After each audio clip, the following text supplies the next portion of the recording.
So you might feel pressure. You might feel like you have to choose between faith in God or in following what science tells you, what is a known fact. But I don't think it's a choice. I think the Bible and science go hand in hand quite well together. And so that's what we are going to look at tonight. So point number one here is that the Bible is not anti-science. It's actually quite the opposite. We see written in the book of Psalms, written by King David, it says that the heavens declare the glory of God. The skies proclaim the work of his hands. Again, going back to the beautiful sunsets, it's another thing pointing us back to God. Now, just like an artist's painting is the handiwork of the artist.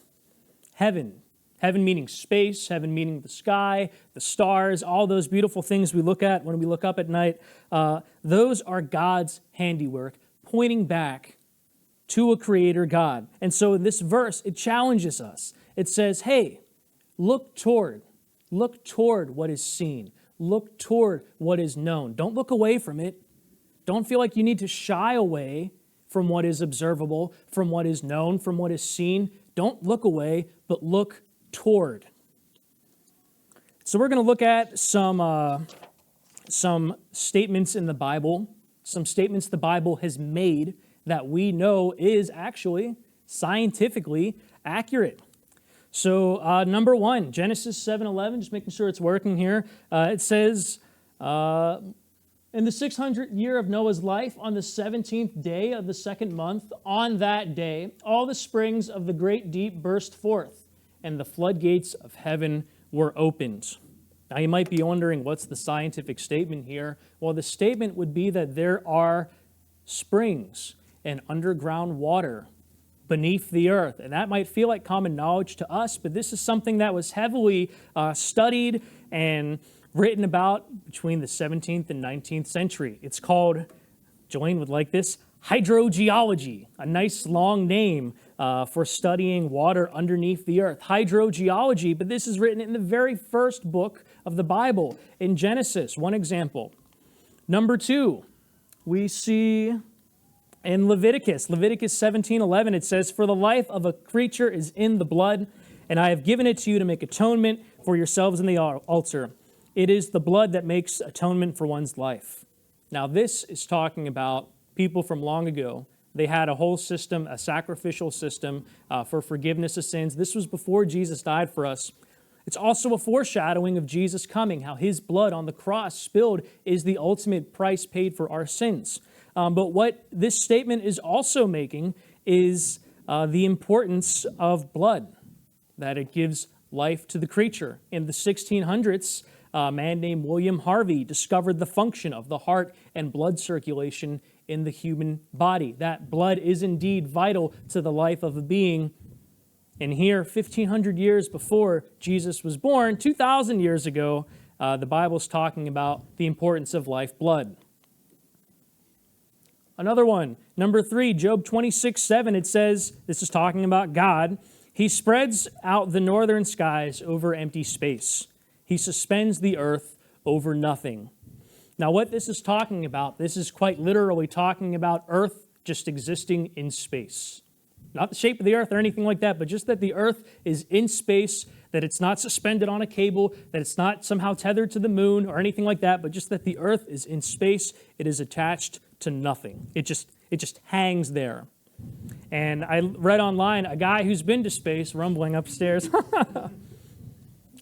The Awana kids banging the stage upstairs in the gym. This man who's been to space, an astronaut named Jeffrey Williams. He's been to the International Space Station within the last 30 years. Here's what he had to say. He said, "When one views the Earth from orbit through the window of a spacecraft, every time it is normal to be struck by the reality that Earth is just hanging in the vastness of space. It is one thing to know in your head, it is another thing to view it. God really does suspend the earth on nothing." And this is from a guy who's been to space, who saw Earth from space and just saw that there was really nothing there. Just the earth and a bunch of darkness. So that was written a long time ago in the Bible. We now know with science that this is something that's true. Psalm 139, 13 to 16. It says, "For you have created me, my inmost being. You knit me together in my mother's womb. I praise you, because I am fearfully and wonderfully made. Your works are wonderful, I know that full well. My frame was not hidden from you when I was woven together in the depths of the earth. Your eyes saw my unformed body. All the days ordained for me were written in your book before one of them came to be." Now, this is King David writing, and he's talking about how we are formed in the womb. And this would fall under the study of what's called embryology, which is the study of how we go from birth to being fully formed. This was something the modern understanding did not come around until the 1800s. Seems like a no-brainer to us. Obviously, we are formed in the womb, but David was writing about this long before even Jesus was born. Something else the Bible talks about, just confirmed by science. Number 5.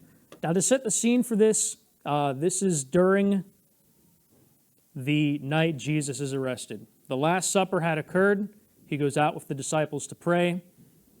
And this occurs while he is praying before Judas and company come to arrest him. Luke 22:44, it says, "And being in anguish, he prayed more earnestly, and his sweat was like drops of blood falling to the ground." Now, this one is a little bit tricky because the language here, it could mean one of two things.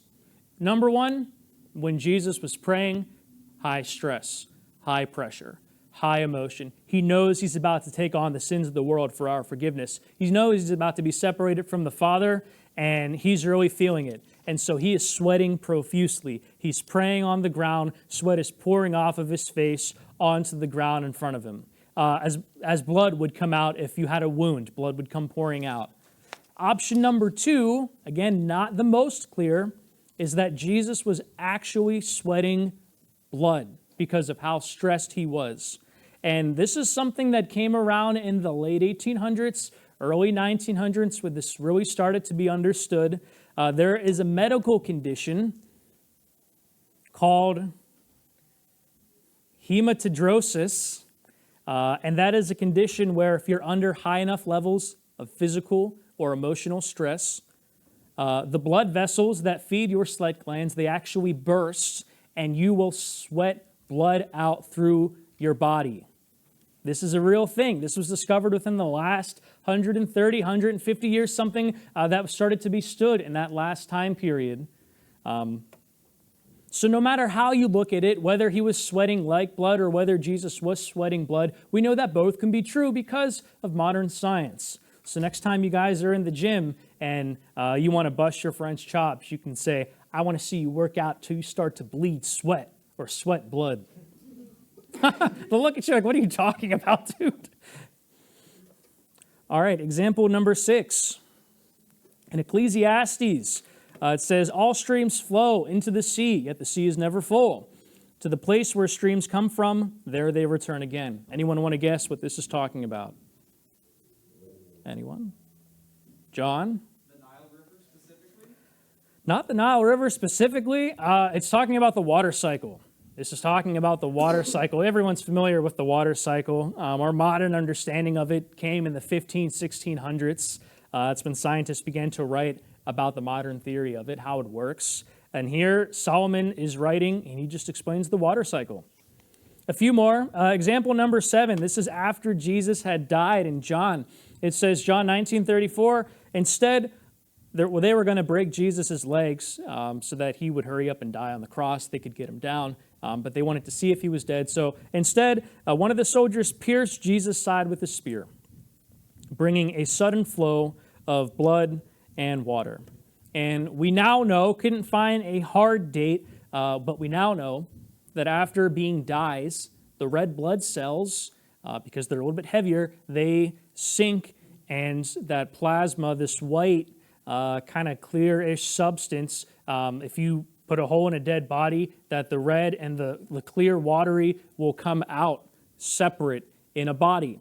Couldn't find when that was confirmed, but red blood cells were not officially discovered till the 1600s, so not before then. All right, this one's kind of cool. Job 38:31. This is God talking to a man named Job. You can read about Job in a book called Job. Job 38:31, God is talking to Job, and God says, can you bind the chains of the Pleiades? Can you loosen Orion's belt? Does anyone know what Pleiades and Orion are? Jaden. They are constellations in the sky. Now, let's talk about the context. Here, God is saying, are you able to do the impossible? Job, man on earth, are you able to affect the constellations? Are you able to tell the stars in the sky to move from one area or the other? Can you do that? Because I can do that, because God's saying, I am the Lord God Almighty, and you are a man on earth. That's the context. But here's a fun fact about these two constellations. We'll show you where they would be in the night sky. You've probably seen Orion. If you're familiar with Orion, there's like the 3-star belt. I point it out to my wife every single time I see it in the sky. And Pleiades is what we would think of as like a cluster, a grouping of stars in the sky to the top right there. And here's what's interesting. So to go back, it says, can you bind the chains of Pleiades? Well, guess what?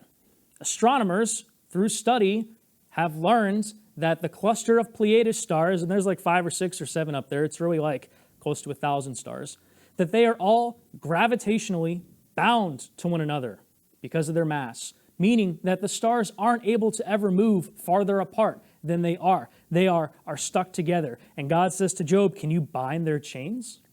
Can you keep them together, Job, as man on earth? Because I can. The stars are bound together by gravitational pull. With Orion, I did not understand how they figured this out. I tried to understand it for like an hour. I was not able to, and I gave up.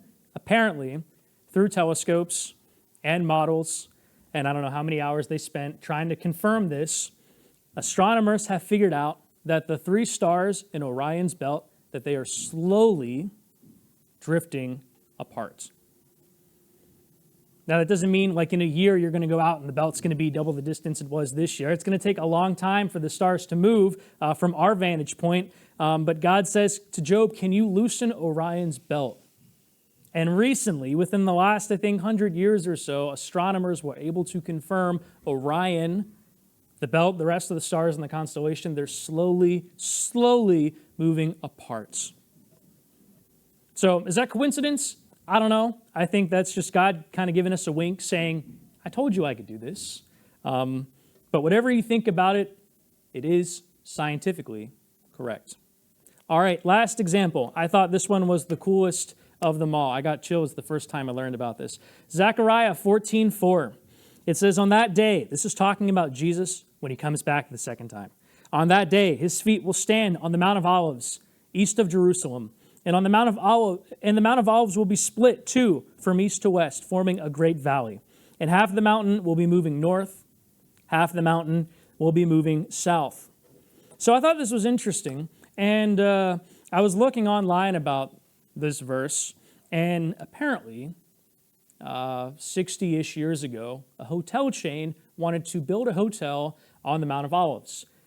I don't know why, maybe to give people a first-class view for when Jesus comes back, because we know he's going to come back down on the Mount of Olives. Whatever the reason, they were going to build a hotel, and part of the building process, they sent out engineers to inspect the grounds. Insurance company required it to insure their building, and the engineers came back and said, we can't build here, because on this mountain, right in the middle, there is a fault line.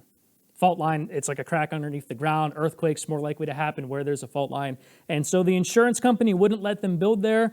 They had to build somewhere else. So about 2,500 so years ago, this prophet Zechariah, God's telling him what to write down. He writes about this, how the Mount of Olives is going to split into 2. And we know now through a study of the earth that there is a big fault line underneath that specific mountain where Jesus will touch down, where it's going to split in 2. So these are just 10 examples of scientifically sound statements found within the Bible. Thought they'd be interesting to share with you because the Bible is not anti-science. If anything, science affirms things that are written down in the Bible.